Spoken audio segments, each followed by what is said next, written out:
Dear students, so today we are going to discuss a new topic, that is the female reproductive system. Okay, so let's start with the learning objectives. At the end of this chapter, this video lecture, you will be able to learn the structure and function of the organs of the female reproductive system. You will be able to outline various phases of ovarian follicular development. You will be able to trace the path of an oocyte from ovary to fertilization. As well, you will be able to identify various myths and facts regarding hymen. And lastly, you will be able to correlate homologous structures of female reproductive system with the structures of male reproductive system. Okay, so without wasting time, let's start with the reproductive system. So this definitely diagram is an front view of female reproductive system, and we will first identify the organs which are present in this system. So starting with the first one, that is ovary. Okay, as you can see that it is a glandular structure which is you can say that present on the either side of uterus, right? So here paired structure, that's why pair of ovaries.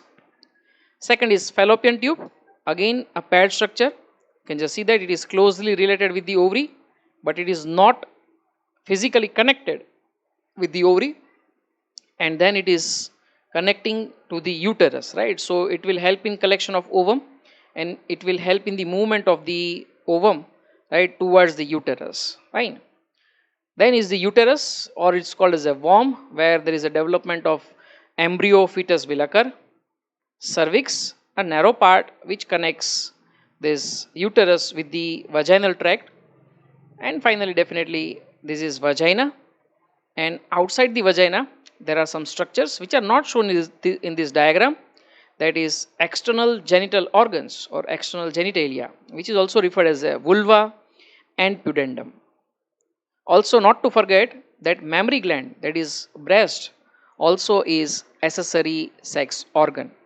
Okay, so we will first understand external anatomy. Then we will understand internal structure, internal features of each of these organ, and then finally we will try to understand the function of this organ, right? So without wasting time, let's start with these structures individually, right? So first one, that is ovary. Ovary is referred as a primary female sex organ. Now what is primary sex organ? If you remember, in the last lecture we have understood the male reproductive system, and there we have identified testis as a primary sex organ. Why? Because process of gametogenesis, okay, that is formation of gamete, formation of sperm takes place in testis. Similarly, formation of ovum takes place, that is oogenesis takes place in the ovary. That's why ovary is a primary female sex organ, right? So two important function here: produce the female gamete, that is ovum, and also various hormones which are steroidal in nature, right? Their structure is steroid, right? That's why we'll call it as a steroidal sex hormones. That is primary, there are two: estrogen and progesterone, right? So that's why it is responsible for all types of primary and secondary characteristic, sexual characteristic in the female, right? So that is all because of the ovary. Moving towards the anatomical features, definitely it is a paired structure. You learn in the diagram. It is glandular structure because it is producing hormones, right? Two glandular structure, very important structure. One is the theca interna, which synthesizes estrogen, and second is corpus luteum, which synthesizes estrogen and progesterone both. Okay, there are lots of other hormones also, but primarily these two hormones we are right now we are limiting our discussion. Fine. So it's a paired structure, glandular structure, and the shape is almost an almond shape, right? Which you can also predict from the size. Size is 3 by 2 by 1 centimeter in dimensions regarding length, width, and height. Okay. Now moving towards the location. Now this is in contrast with the testes. If you remember, testes are located in the scrotum, and scrotum is located outside the abdominal body, right? Spermatogenesis only can take place at lower temperature as compared to body, and that's why the location of testes was outside the abdominal cavity, while ovary definitely are located within abdominal cavity, pelvic cavity, in a place that is referred as a ovarian fossa, right? This ovarian fossa definitely is in the lower abdominal cavity, you can call pelvic cavity, and on the either side of uterus these ovaries are located. Okay, it is connected to this pelvic wall and uterus by a series of peritoneal ligaments. Peritoneal because it is related with the abdomen, right? That's why we refer as a peritoneal, right? If you remember, the fluid that is present in the abdominal cavity, that also is referred as a peritoneal fluid. So from that you can say that understood. Ligaments actually word means a connective tissue which connects to bone. Here on any of this side there are no bone, right? On one side you are saying that there is an ovary, second side you are saying that there are some muscles which are present in the pelvic wall. But here you have to understood this word in a sense that it is as strong as ligament. It is not histologically, it is not ligament, but it is as strong as ligament. That is how you have to understood. If you remember the previous diagram that I have shown, then you will be able to check this you can say ligaments which I have shown in the diagram, right, which are helping this ovary to stay its position in the ovarian fossa, right? So strong you can say connective tissue which connects the ovary to the pelvic wall and the uterus. Each ovary, if you see a section, right, a transverse section TS, then you will find a hilus or a hilum. Hilus or a hilum is a structure where it is an entry or exit point for arteries, veins, the neurons, right? So these all will get entry and exit from you can say hilum. This structure you also find in some other organs like kidney, lungs, right? Everywhere, wherever there is an you can say a sort of a structure which allows the entry and exit of you can say blood vessels and nerve is always referred as a hilus. Fine. So now we will move to the internal structure of ovary. So if you just go through the sectional view, you will be able to see three different parts. Germinal epithelial cells. You know that these are primary sex organ. So definitely the germinal cell has to be there. And these germinal cells definitely wherever in case of male or in case of female, they are always of cube shape, right? There is a single layer of a cube shape epithelial cell, and that's why we will call it as a simple cuboidal epithelial tissue, right? So such type of tissue, wherever it is been asked regarding germinal epithelium, it has to be this type only. But remember that this is in contrast to the male structure. Remember that in case of male testis, seminiferous tubules, the germinal epithelial cells are stem cells and they are immortal almost throughout the life. While in case of female, the oogenesis that takes place in the ovary is a very special type of a phenomena. And you will be surprised to know that the stem cells, right, the initial cells that have been migrated, differentiated as an oogonia, right, they start synthesizing, right, this differentiation starts in a very early phase even before the female is born, right, that is in the intrauterine life. Once a female is born, no more oogonium is added into the ovarian cortex. Okay, so it is been decided right from the birth itself that how many oogonias are going to be there, right? So that is a very important information. Now this, because that germinal epithelium is covered by a layer that is called as a tunica albuginea. Tunica because it is a sheath, it is a cover, right? And albu because it is white. White proteins which are present in connective tissue definitely has to be a collagen, right? So from the appearance it is white, but regarding the constitution definitely it is made up of collagen. That's why you call as a tunica albuginea. which is a protective collagenous tissue present in the ovary. And then just inside to this tunica albuginea, you have, you can say, the region of a connective tissue, right? So connective tissue, you know that there is a large stroma that is present, right? So stromal cells are the one which are making this connective tissue, which you can again divide in two different parts as you divide all organs, that is cortex and medulla, right? Inner part is referred as medulla and peripheral part is referred as a cortex. This cortex is a very important to learn because it shows various phases of follicular development, right, under the influence of hormones like FSH, LH, estrogen and progesterone, right? So this cortex contains different ovarian follicles. So let's check these ovarian follicles. What do you mean by follicles, right? It is a word derived from a Latin word folliculus, right? Folliculus refers to little bag. So it's a little bag like structure within what your the oogenesis process is taking place, right?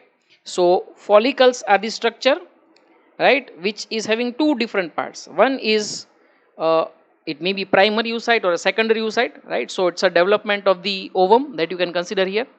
And second is presence of follicular cells, right?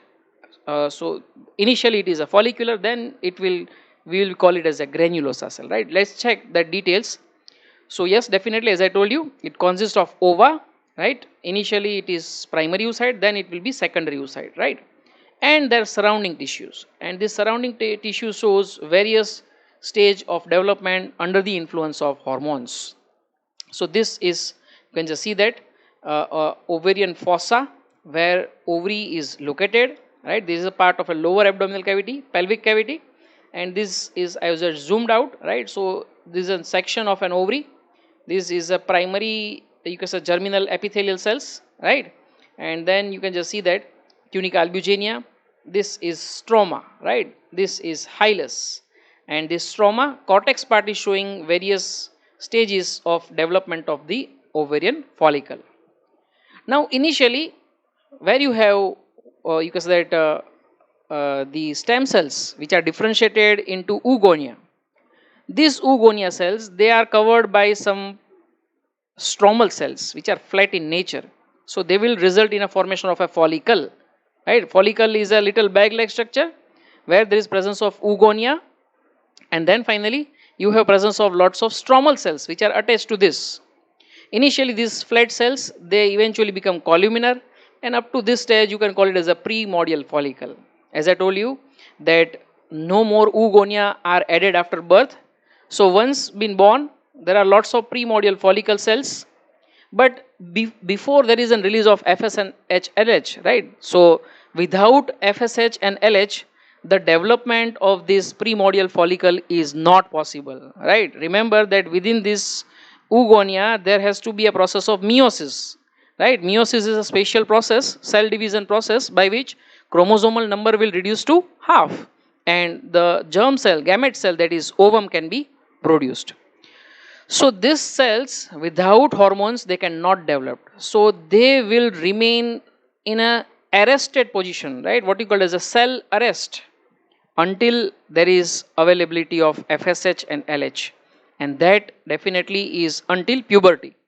So they will remain in this stage, right, from since the birth to the age of puberty, that is approximately 11 to 13 years in a female. Okay, so this, during this process, lots of primordial follicles, they get degenerated, and that degeneration process is referred as atrasia, right? What is the name? It's called as atrasia. Atrasia is a special process by which, right, just try to understand the words that I am writing. It's not that good to write with a mouse, right? But you need to understand, right? Atrasia, that is called as an atrasia, right? So atrasia is a special process by which this follicular cell degenerate. So at the time of birth there are millions of these primordial follicles are there, right?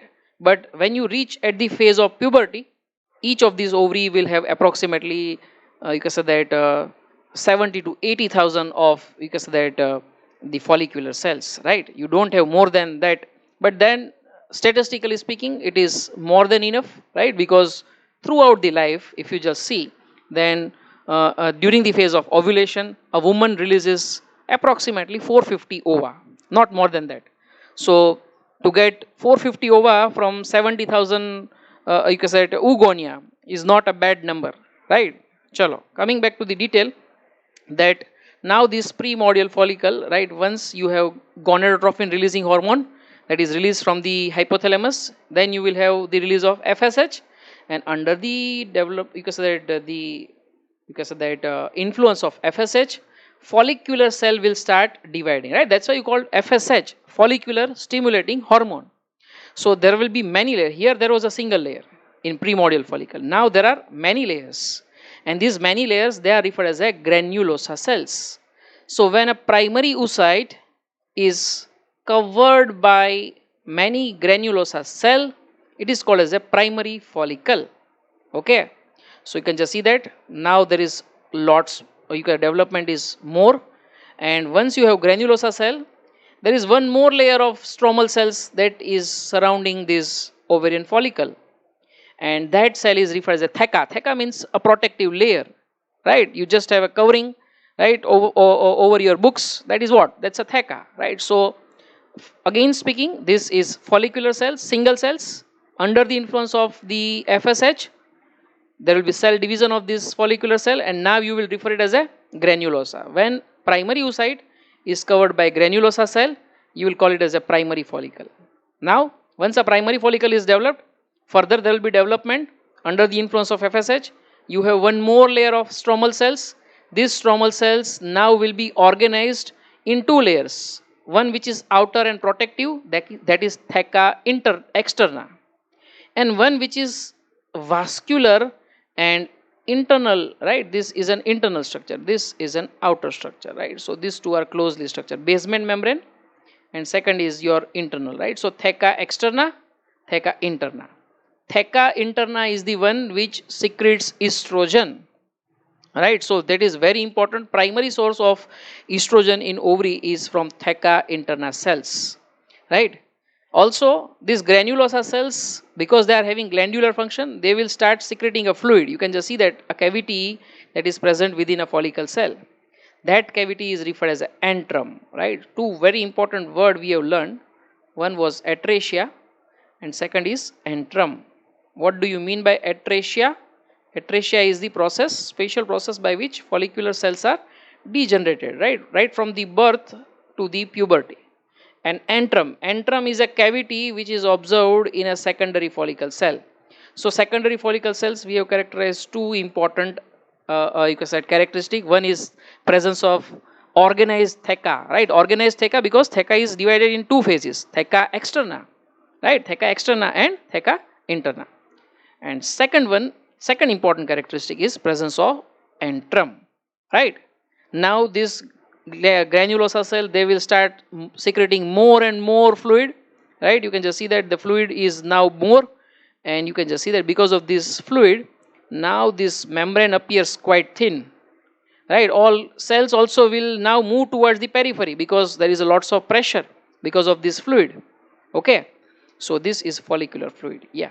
So but yes, some of the granulosa cell, as you can see that they will stick around the primary oocyte. Actually now this will complete its meiosis 1 process, and once a meiosis is having two phases, meiosis 1, that is reductional cell division, and meiosis 2, and that is equational cell division. These details of cell divisions are very important to revise, right? If you don't have details of cell division, you will not be able to understand this. Okay, so meiosis 1 will be approximately completed somewhere here, and now it will be secondary oocyte that will be present just before the ovulation. The cell which is present here is a secondary oocyte, yeah. What was the point of discussion was lots of granulosa cells, right, that are present. You can say that in surrounding this secondary oocyte, right? This are stick to the structure which is called as a zona pellucida. Zona pellucida actually appears somewhere here, just after the formation of primary follicle, there is appearance of a zona pellucida. Zona pellucida is named because it is a zone which is surrounding primary oocyte, and pellucid because it is very bright, very lucid, right? So per lucid, very bright and a transparent structure, which is a specialized extracellular matrix present over primary oocyte, right? That is called as a zona pellucida. Zona pellucida is important because not only it will help in the development of the follicles, it is protecting the oocyte, also that it will help in fertilization because it is having lots of glycoproteins. The glycoproteins which are present on the zona pellucida, they are referred as a ZP, right? Z refers to zona, P refers to pellucida. So there are three glycoproteins, ZP1, ZP2, ZP3, and this ZP3 is an important receptor for binding with the sperm, right? Sperm identifies ZP3 and then it fertilizes the ovum. Without ZP3, fertilization is not possible. Okay. Chalo. Moving towards the detail, yeah, this is a secondary oocyte, this is a zona pellucida, and these are the cells of granulosa tissue, right? Granulosa cells which are firmly sticked with the secondary oocyte, right? Because they are making a crown like structure. Wherever they will be released, they also, along with the secondary oocyte, they also will be released. So they are making a crown like structure which is arranged radially. Because it is arranged radially, you refer it as a corona radiata. Just on a lighter note, this is not related with the coronavirus infection. Corona refers to a crown, right? Mugat jevu je bane, right? Like you can understand, right? Fine. So that is referred as a corona. And radiata, why? It is because arranged radially, right? That's why radiata. Fine. So this follicular fluid has now started increasing. Because of this, cells will move to the periphery, okay, and only the cells which are what we call as a corona radiata cells, they will be attached to the secondary oocyte. Also this membrane will become thin, and now you can consider that this is a mature follicle. If it is a mature follicle, right, definitely this was identified by a scientist Graafian, and that's why you also consider as a Graafian follicle. These changes what I've shown here, they happens during the first 13 day of the menstrual cycle, right? Considering that there are 28 days normally in a menstrual cycle, you consider that this all changes what you discussed, that they have happened during the first 13 days. Just on the 14th day, under the influence of LH, now previously there was only FSH, then there was synthesis of estrogen. Once a lots of estrogen is released, under the influence of estrogen in the blood, now anterior pituitary will release FSH and LH both. And when there is a higher amount of LH, what we call as a LH surge, then this ovarian follicle ruptures. As you can see that lots of blood vessels, small blood vessels which have been broken, that's why it is referred as a corpus hemorrhagicum. Corpus because it is body, right, ruptured body, and hemorrhagicum, hemorrhage refers to rupture of an blood vessel, right? So remember that this will not result in any bleeding in the female, right? Bleeding only happens when the endometrium falls off, which we'll check later in the uterus, right? So this is a small blood vessels, right, and that bleeding will not be visible, yes, but there is an important event that under the influence of luteinizing hormone, the secondary oocyte along with this, you can say, corona radiata is now released. This happens on the 14th day of the menstrual cycle, and this process is referred as a ovulation. So we have learned two things. First, definition of ovulation. Second, there is no release of ovum, there is release of secondary oocyte during ovulation. Okay, this is a very important detail to remember. Here the meiosis 2 is still arrested. Here in this phase, meiosis 1 was arrested in a prophase 1 phase, right? And here meiosis 2 gets arrested in a metaphase 2, right? So there is a cell arrest process going on, right? And this process only can be completed if fertilization will occur, otherwise not. Otherwise it will remain it as a secondary oocyte in a fallopian tube, and somewhere it will be degenerated, okay? Just after the release of the secondary oocyte, this structure immediately will get converted to a glandular structure, and it will start synthesizing a yellow colored protein. a yellow colored protein which is called as a lutein. Because it is synthesizing a yellow colored protein, that's why you call as a luteum, right? A body which is of yellow color, that's why corpus luteum, right? This will remain for 9 days. This will synthesize various hormones, primarily progesterone, estrogen, and inhibin. Okay, and it you can say it prepares the uterus for you can say that you can say that, implantation, right? Even if there is no fertilization, then also it will prepare. So if there is no fertilization, definitely it will degenerate slowly. You can just see that there is a degenerating corpus luteum, and then eventually the yellow color is disappeared. Because it is disappeared, now it is white.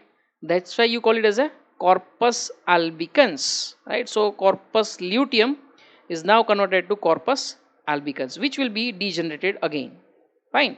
So this is an overall because that changes, right? Yeah. One more thing: if fertilization occurs, then corpus luteum will stay for 9 months, right? If fertilization does not occur, corpus luteum will stay only for 9 days. Fine. So you can call it as a temporary endocrine gland, right? Because it is only there for 9 days. Otherwise, it is disappeared, right? So these are different stages of development of the ovarian follicles. I hope it is clear, but we'll try to learn this with a very important video, right? So let us revise.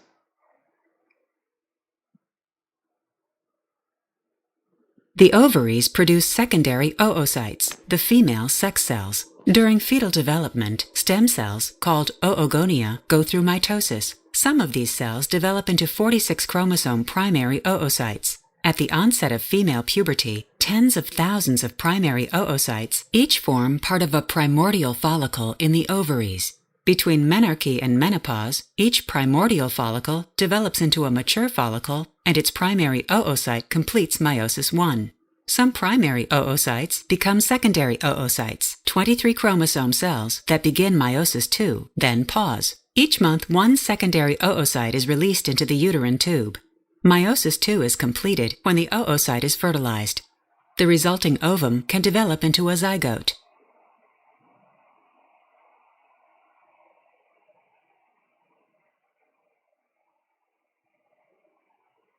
One more video to understand the whole process.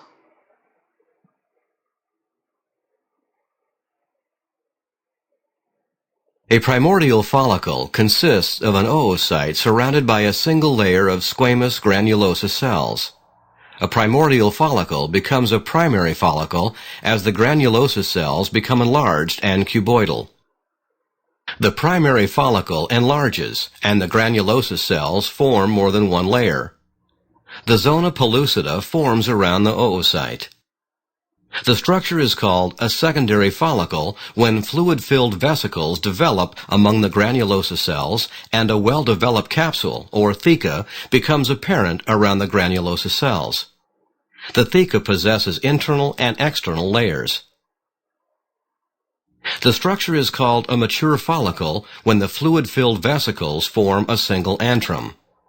At full maturity, the oocyte is located in the cumulus mass. During ovulation, the oocyte is released from the follicle, along with some surrounding granulosa cells of the cumulus mass, called the corona radiata.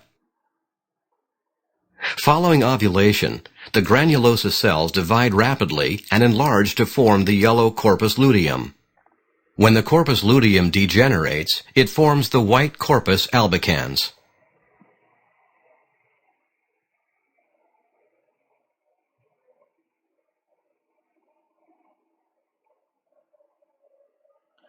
So I hope now it is very clear to you, right? So which are different stages, right, for the development of ovarian follicle, right? This we have learned. What is Graafian follicle? It is a mature follicle, right? So there are lots of granulosa cell which are surrounding the secondary oocyte, and there is presence of an antrum, right, where it's having follicular fluid, and a membrane is also quite thin, right? Under the influence of LH, it will rupture, and that's called as a LH surge, okay?